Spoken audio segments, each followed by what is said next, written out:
সবাই খিদেতে থাকে, কেউ বুঝতেও পারে না এত সব খাবার কোথায় যাচ্ছে।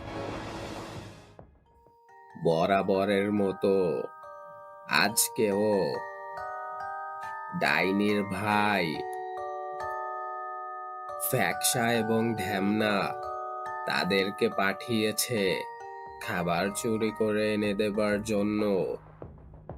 ডাইনির কথা মতো ফ্যাকসা ও ঢ্যামনা দুজনই গ্রামে চলে আসলো ইফতারের খাবার চুরি করার জন্য। উম, উম, উম। ঢ্যামনা নিজের চেহারা রূপান্তরিত করে একটি বিড়ালের রূপ নেয়। সে বাড়ির সামনে এসে বাইরে থেকে ম্যাও ম্যাও করে ডাকতে শুরু করে।